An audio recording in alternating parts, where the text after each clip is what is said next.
Hello दोस्तों, कैसे हो आप सब। आज मैं एक नए वीडियो के साथ फिर से आ गया हूं। तो आज का ये वीडियो जो है मैं इकोनॉमिक्स का रिकॉर्ड करने वाला हूं। ये इकोनॉमिक्स का ऑब्जेक्टिव क्लासेस, इकोनॉमिक्स का ये ऑब्जेक्टिव क्लास में आज रिकॉर्ड करने वाला हूं। एक वीडियो पहले ही अपलोड हो गई है और ये आज दूसरा वीडियो है। तो आप लोग देख रहे हो इस वीडियो को, कैसा लग रहा है एक बार मेरे को जरूर आप लोग बताओ। और एक दो बातें और करनी थी। एक न्यू बैच अनाउंस हुआ है, जो कि एक तो लैब है और एक है नॉर्मल सी बैच जो फेस टू फेस क्लासेस होंगे। तो अगर लैब क्लासेस आप परचेज करना चाहते हो तो पर पेपर 12th का जो अभी 12th में जाएंगे, तो जो लैब क्लासेस लेना चाहते हैं उनके लिए 999 का पर पेपर के हिसाब से है। ये मंथ नहीं है, पर पेपर है। एक बार आप 999 दोगे तो उसमें सारा ही कोर्सेस करवाए जाएंगे, ठीक है। और एक है फेस टू फेस में। फेस टू फेस में ऐसा है कि आप अगर वन सिंगल पेपर लेते हो आप तो 300 रुपीज है। और अगर आप सारा ही पेपर लेते हो, मतलब 3 पेपर मैं पढ़ाता हूँ, तो 3 जैसे इकोनॉमिक्स, बीएसटी, अकाउंट्स और ईपीएस, इस 4 में से आपका कोई 3 होगा। तो अगर आप 3 लेते हैं तो ये आपका हो जाएगा 500, ठीक है। तो ये एक अनाउंसमेंट थी आप लोगों के लिए। और अगर आपके कोई छोटे भाई बहन हो या कोई भी हो तो आप इनसे दिलवा सकते हैं ये कोर्सेस, ठीक है। चलते हैं तो फिर बिना कुछ देरी किए हुए चलते हैं। कहता है पहला क्वेश्चन है, किन्स के अनुसार अर्थव्यवस्था में आय एवं रोजगार का संतुलित स्तर कहाँ स्थापित होता है। किन्स के अनुसार अर्थव्यवस्था में आय एवं रोजगार का संतुलित स्तर कहाँ स्थापित होता है। ऑप्शन नंबर ए इसका आंसर दिया हुआ है, एग्रीगेट डिमांड बड़ा होता है एग्रीगेट सप्लाई से। बट ये आंसर मेरे को गलत लग रहा है। इसका आंसर मेरे को सी होगा शायद एडी, मतलब aggregate demand equal to aggregate supply. जब ये दोनों होती हैं तो वहां पर संतुलन का स्तर होता है। खैर ये हम देखूंगा एक बार। उसके बाद निम्न में से कौन सा सत्य है, किसी MPC plus MPS equal to 0, और दूसरा है एमपीएस प्लस एमपीएस बड़ा होगा किससे, 1 से। फिर एमपीसी प्लस एमपीएस बड़ा होगा इक्वल टू होगा 1, और एमपीसी प्लस एमपीएस बड़ा होगा किससे, 1 से। तो क्या हो जाएगा इसका option number 1, MPC plus MPS equal to 0। उसके बाद किन्स के बचत निवेश दृष्टिकोण के अनुसार आय रोजगार संतुलन निर्धारण निम्नलिखित में से किस बिंदु पर होगा। Option number C, I equal to S, ठीक है। उसके बाद किन्स का रोजगार सिद्धांत निम्नलिखित में से किस पर निर्भर है।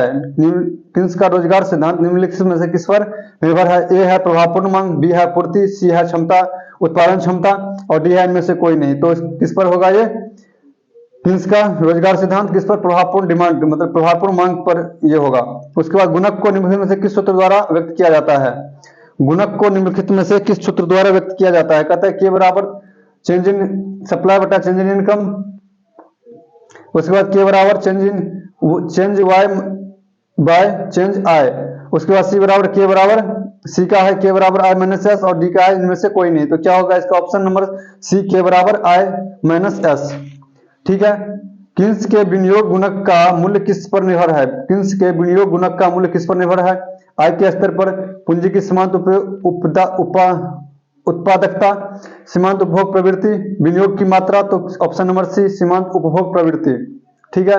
किन्स की अर्थव्यवस्था में न्यून मांग की दशा को किस नाम से जाना जाता है। अगर कम मांग होंगे तो किस नाम से जाना जाएगा, पूर्ण रोजगार संतुलन, अपूर्ण रोजगार संतुलन, ए और बी दोनों। तो क्या हो जाएगा ऑप्शन नंबर सी, ए और बी दोनों। अवस्थितिक अंतराल दशाओं में मांग में तेजी से वृद्धि होती है, ऑप्शन नंबर ए। बी में है पूर्ति में तेजी से वृद्धि होती है। अस्फीतिक अंतराल दशाओं में, ए में मांग में तेजी से वृद्धि होती है, बी में पूर्ति में तेजी से वृद्धि होती है, सी में पूर्ति एवं मांग दोनों बराबर होते हैं, और डी में इनमें से कोई नहीं। तो क्या हो गया ऑप्शन नंबर डी, इनमें से कोई नहीं। उसके बाद स्फीतिक अंतराल को ठीक करने के लिए प्रमुख राजकोषीय उपाय कौन से हैं। स्फीतिक अंतराल को ठीक करने के लिए प्रमुख राजकोषीय उपाय कौन से हैं। ऑप्शन नंबर 1, सार्वजनिक व्यय में कटौती, बी करों में वृद्धि, सी में सार्वजनिक ऋणों में वृद्धि, और डी में इनमें से सभी। तो क्या हो जाएगा ऑप्शन नंबर सी, सार्वजनिक ऋणों में वृद्धि। उसके बाद न्यून मांग को ठीक करने के निम्नलिखित कौन से उपाय हैं। राजकोषीय उपाय, मौद्रिक उपाय, राजकोषीय उपाय ए, मौद्रिक उपाय बी, और ऑप्शन नंबर सी में ए और बी दोनों, और डी में इनमें से कोई नहीं। तो क्या हो जाएगा ऑप्शन नंबर सी, ए और बी दोनों। वस्तु की कीमत उस बिंदु पर निर्धारित होती है जहां ए में वस्तु की मांग अधिक हो, बी में वस्तु की पूर्ति अधिक हो, सी में वस्तु की मांग और पूर्ति बराबर हो और डी में इनमें से कोई नहीं। तो क्या होगा? ऑप्शन नंबर सी, वस्तु की मांग और पूर्ति बराबर हो। ठीक है। पूंजी के स्टॉक की वृद्धि कहलाती है पूंजी ह्रास, ऑप्शन नंबर ए। बी में पूंजी लाभ, सी में पूंजी निर्माण और डी में इनमें से कोई नहीं। तो क्या हो जाएगा? ऑप्शन नंबर सी, पूंजी निर्माण। सामान्य कीमत स्तर का अध्ययन किया जाता है? ए में व्यष्टि अर्थशास्त्र में, बी में समष्टि अर्थशास्त्र में, सी में ए और बी दोनों में और डी में इनमें से कोई नहीं। तो सी में, ऑप्शन नंबर सी इसका, ए और बी दोनों में। समष्टि अर्थशास्त्र में ध्यान नहीं दिया जाता? बेरोजगारी की समस्या पर, अर्थव्यवस्था में मुद्रा प्रसार पर, सी में समग्र मांग पर और डी में जूट उद्योग पर। तो जूट उद्योग पर। उसके बाद समष्टि अर्थशास्त्र की निम्नलिखित में से कौन सी उपयोगिता है? 1 मिनट देना भाई मेरे को।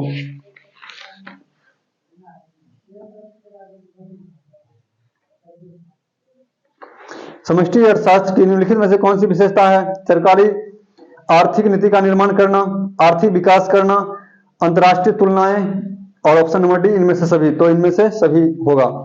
प्राथमिकता क्षेत्र में निम्नलिखित होता है कृषि, खुदरा व्यापार, लघु उद्योग और इनमें से सभी। तो क्या ऑप्शन नंबर डी इनमें से सभी। निम्नलिखित में से कौन सा प्रवाह नहीं है? पूंजी, बी में आय, सी में निवेश और डी में मूल्यह्रास। तो निम्नलिखित में से कौन सा प्रवाह नहीं है? पूंजी, आय, निवेश और मूल्यह्रास। तो क्या हो जाएगा? ऑप्शन नंबर डी, मूल्यह्रास। चार क्षेत्रीय अर्थव्यवस्था के चक्रीय प्रवाह में संतुलन के लिए शर्त निम्नलिखित में से कौन सी है? C plus I, option number A में है, बी में है C plus I plus G, option number B, option number C में C plus I plus G plus मतलब एक्सपोर्ट वाला का जो भी डिफरेंस होगा X minus M, import export, और डी में इनमें से कोई नहीं। तो क्या हो जाएगा? ऑप्शन नंबर सी, कंजप्शन और इन्वेस्टमेंट। ठीक है। Option number A, C plus आई। उसके बाद 19 में 3 क्षेत्रीय मॉडल में निम्नलिखित में से कौन शामिल है? परिवार, फर्म, सरकार और इनमें से सभी। तो ये तीनों का तीनों, परिवार भी, फर्म भी और सरकार भी। प्रवाह के अंतर्गत निम्नलिखित में से कौन शामिल है? उपभोग, निवेश, आय और इनमें से सभी। इनमें से सभी हो जाएगा ऑप्शन। निम्नलिखित में से किसके परिवर्तन से मांग में परिवर्तन नहीं होता? मूल्य में परिवर्तन। निम्नलिखित में से किसके परिवर्तन से मांग में परिवर्तन नहीं होता? मूल्य में परिवर्तन, आय में परिवर्तन, रुचि तथा फैशन में परिवर्तन और इनमें से कोई नहीं। तो मेरे को लगता है इसमें इनमें से कोई नहीं होगा, बट इसका आंसर दिया हुआ है मूल्य में परिवर्तन। मूल्य में परिवर्तन से तो डिमांड में परिवर्तन हो ही जाता है। मांग की कीमत लोच से अभिप्राय है? मांग की कीमत लोच से अभिप्राय है कीमत में परिवर्तन के कारण मांग में परिवर्तन।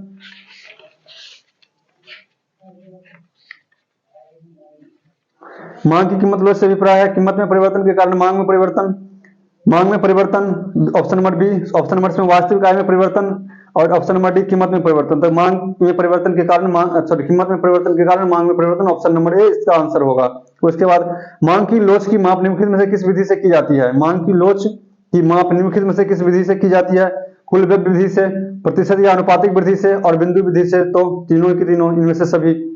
उसके बाद उत्पादन फलन को व्यक्त किया जाता है QX इक्वल टू PX, उसके बाद QX इक्वल टू फैक्टर मतलब F और ये ABCD, उसके बाद QX इक्वल टू D और उसके बाद इनमें से कोई नहीं। तो ऑप्शन नंबर सी QX मतलब ये वाली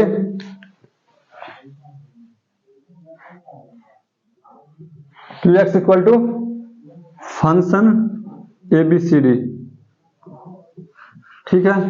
तो ये उसके बाद निम्नलिखित में से कौन उत्पत्ति का साधन नहीं है? भूमि, श्रम, मुद्रा और पूंजी। तो ऑप्शन नंबर ए भूमि।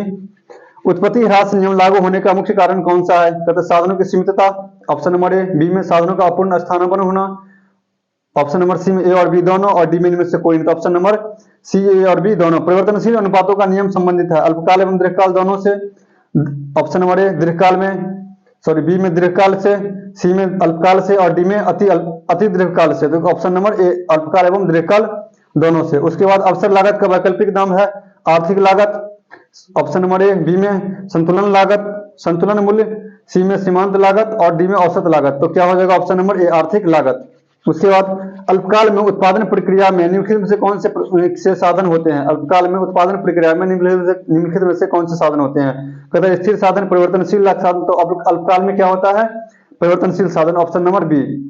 ए और बी दोनों, और डी में दिया हुआ है इनमें से कोई नहीं, तो ऑप्शन नंबर बी परिवर्तनशील साधन। उसके बाद उत्पादन में वृद्धि के साथ साथ कुल लागत और कुल स्थिर लागत का अंतर, उत्पादन में वृद्धि के साथ साथ कुल लागत और कुल स्थिर लागत का अंतर ए में स्थिर रहता है, बी में बढ़ता है, सी में घटता है और डी में घटना बढ़ना रहता है, तो ऑप्शन नंबर ए स्थिर रहता है। सरकार के कर राजस्व के अंतर्गत शामिल है, ए में आयकर, बी में निगम कर, सी में सीमा शुल्क और डी में इनमें से सभी, तो ऑप्शन नंबर डी इनमें से सभी। अर्धनिर्मित वस्तुएं क्या कहलाती है, ए में पूंजीगत वस्तुएं, बी में मध्यवर्ती वस्तुएं, सी में अंतिम वस्तुएं और इनमें से कोई नहीं, तो ऑप्शन नंबर सी अंतिम उत्पाद। भुगतान संतुलन में असंतुलन का निम्न में से कौन आर्थिक कारण है, भुगतान संतुलन में असंतुलन का निम्न में से कौन आर्थिक कारण है, ऑप्शन नंबर ए में अंतरराष्ट्रीय संबंध, बी में राजनीतिक अस्थिरता, सी में व्यापार चक्र और डी में इनमें से कोई नहीं, तो ऑप्शन नंबर ए अंतरराष्ट्रीय संबंध।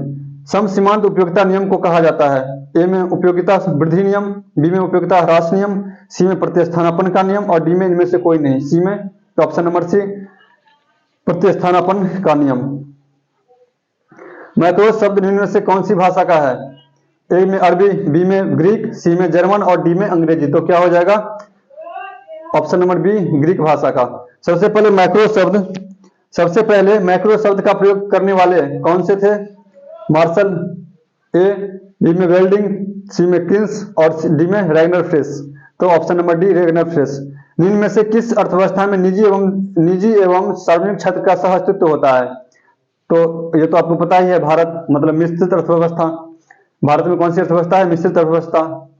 उसके बाद उपयोगिता का क्रमवाचक सिद्धांत किसने दिया, मार्शल, बी में हिंग-सेवन एलन, सी में रिकार्डो और डी में पिंगू, तो कौन दिया था बी हिंग-सेवन एलन। तटस्थता वक्र का झुकाव दिखता है, कीमत अनुपात, ए, बी में दिया है घटता अनुपात, सी में दिया है घटक प्रतिस्थापन और डी में दिया है सीमांत उपयोगिता, तो ऑप्शन नंबर सी घटक प्रतिस्थापन। उसके बाद 40 में मांग वक्र का ढलान, मांग वक्र का ढाल सामान्यतः होता है बाएं से दाएं ऊपर की ओर, बाएं से दाएं नीचे की ओर, अक्ष के समानांतर और वाई अक्ष के समानांतर, तो ऑप्शन नंबर बी बाएं से दाएं नीचे की ओर, मतलब ये वाला बाएं से दाएं नीचे की ओर, ठीक है। उसके बाद निम्नलिखित में से कौन सा राष्ट्रीय आय को प्रभावित करता है, तो वस्तु एवं सेवा कर, निगम कर, आर्थिक सहायता और इनमें से कोई नहीं, तो क्या हो जाएगा ऑप्शन नंबर बी निगम कर। स्थिर मूल्य पर आंकलित सकल राष्ट्रीय उत्पाद क्या है, स्थिर मूल्य पर आंकलित सकल राष्ट्रीय उत्पाद क्या है, कहते वास्तविक जीएनपी, वास्तविक जीडीपी, मुद्रा जीएनपी और इनमें से कोई नहीं, तो ऑप्शन नंबर बी वास्तविक जीडीपी।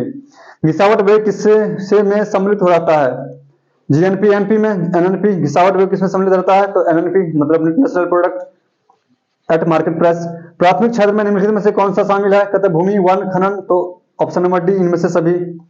राष्ट्रीय आय के आंकलन में किसी वस्तु या सेवा का मूल्य एक से अधिक बार शामिल करना कहलाता है, एकल गणना, दोहरी गणना, सी में बहुल गणना और डी में इनमें से कोई नहीं, तो ऑप्शन नंबर सी बहुल गणना। उसके बाद द्वितीय क्षेत्र के अंतर्गत निम्नलिखित में से कौन सी सेवा सम्मिलित है, ए में बीमा, बी में विनिर्माण, सी में व्यापार और डी में बैंकिंग, तो ऑप्शन नंबर बी विनिर्माण।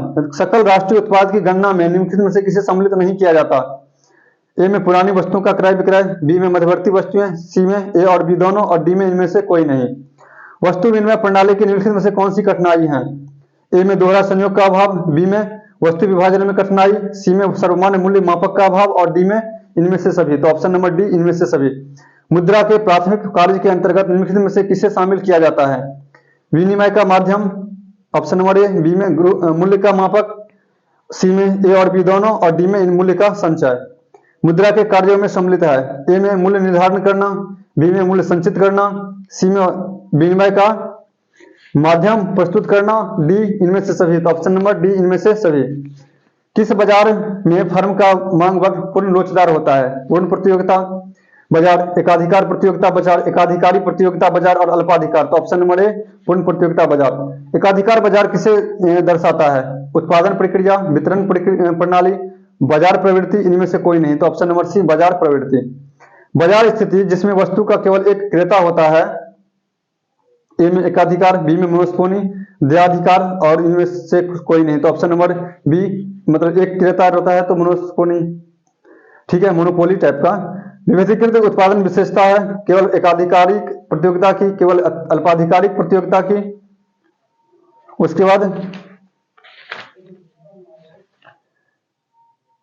और एकाधिकार की, तो ऑप्शन नंबर सी, एकाधिकारी प्रतियोगिता एवं अल्पाधिकार प्रतियोगिता दोनों में विविधात्मक उत्पादन विशेषता, ऑप्शन नंबर सी, ठीक है। समरूप उत्पाद विशेषता है केवल पूर्ण प्रतियोगिता की, केवल अपूर्ण, केवल पूर्ण प्रतियोगिता की, केवल पूर्ण अल्पाधिकार की, ए और बी दोनों की, और इनमें से कोई नहीं, तो ऑप्शन नंबर बी, पूर्ण अल्पाधिकार की। एकाधिकारिक प्रतियोगिता की धारणा को दिया जाता है, धारणा को दिया है, किसने दिया है? हिंस ने, चैम्बरलिन ने, श्रीमती रॉबिन्स ने और सैमुअलसन ने। तो किसने दिया? ऑप्शन नंबर बी, चैम्बरलिन ने। कहते अति अल्पकाल में पूर्ति होगी, पूर्णतः लोचदार, पूर्णतः बेलोचदार, लोचदार, और इनमें से कोई नहीं, तो पूर्णतः लोचदार। बाजार मूल्य संबंधित होता है अति अल्पकालीन मूल्य से, बी में सामान्य मूल्य से, सी में अस्थायी मूल्य से, और डी में इनमें से सभी, तो ऑप्शन नंबर सी, इनमें से सॉरी अस्थायी मूल्य से।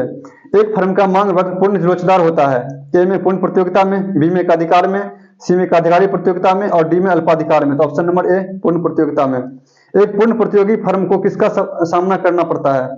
ए में स्थिर कीमत, बी में स्थिर औसत आगम, सी में स्थिर सीमांत आगम, और डी में इनमें से सभी, तो ऑप्शन नंबर सी, स्थिर सीमांत आगम।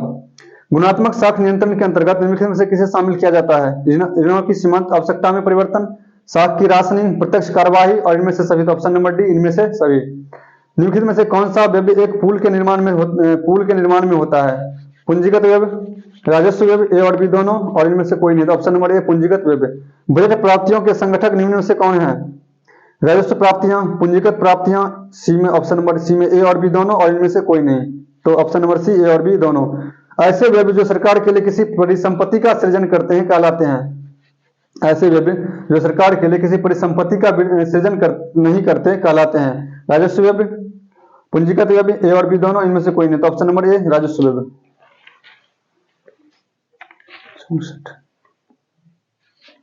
ठीक है। निम्नलिखित में से कौन सा सरकार का पूंजीगत व्यय है? ब्याज का भुगतान, मकान का किराया, मशीनरी व्यय, इनमें से सभी, तो ब्याज का भुगतान।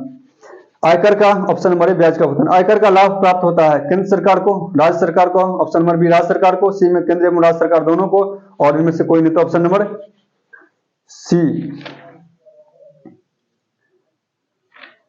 केंद्र एवं राज्य सरकार दोनों को। स्थिर विनिमय दर के निम्नलिखित में से कौन से दोष हैं? राष्ट्रीय हितों की अवहेलना, पूंजी का सीमित प्रवाह, ऑप्शन नंबर सी में है विनिमय दरों में आकस्मिक उच्चावचन, और इनमें से सभी, तो ऑप्शन नंबर डी, इनमें से सभी। ब्रेटन वुड्स प्रणाली के समय अधिकांश देशों में था स्थिर विनिमय दर, अधिलिखित विनिमय दर, ए और बी दोनों, और इनमें से सभी, इनमें से कोई नहीं, तो ऑप्शन नंबर सी, ए और बी दोनों। भुगतान शेष के अंतर्गत निम्नलिखित में से कौन सी मदें सम्मिलित होती है? दृश्य मदें, अदृश्य मदें, पूंजी अंतरण, और इनमें से सभी, तो ऑप्शन नंबर डी, इनमें से सभी। चालू खाते की निम्नलिखित में से कौन सी मदें हैं? दृश्यों मदों का आयात, पर्यटकों का खर्चा, दृश्य मदों का निर्यात, और इनमें से सभी, तो ऑप्शन नंबर डी, इनमें से सभी। साख मुद्रा का विस्तार होता है जब नगद कोष अनुपात ए में घटता है, बी में बढ़ता है, सी में ए और बी दोनों, मतलब घटता बढ़ता दोनों है, और डी में इनमें से कोई नहीं, तो ऑप्शन नंबर सी, ए और बी घटता बढ़ता दोनों ही है।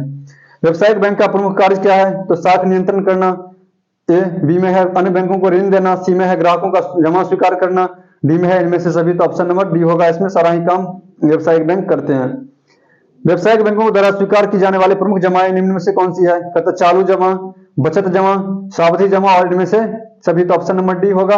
सावधि जमा भी करता है, चालू जमा भी है, बचत जमा सारा कुछ कर लेता है वो, तो क्या हो जाएगा? Option number D. केंद्रीय बैंक के निम्नलिखित में से कौन से कार्य हैं? नोट का निर्गमन, सरकार का बैंकर, विदेशी विनिमय कोष का संरक्षक, तो ये सारा ही काम क्या करते हैं? रिजर्व बैंक, केंद्रीय बैंक, जो भी अपना कौन सा है केंद्रीय bank? Reserve bank of India, तो वो सारा काम करता है। भारत का केंद्रीय बैंक निम्नलिखित में से कौन सा है? तो reserve bank, state bank, central bank, bank of India, तो आपका रिजर्व बैंक है, सेंट्रल केंद्रीय बैंक।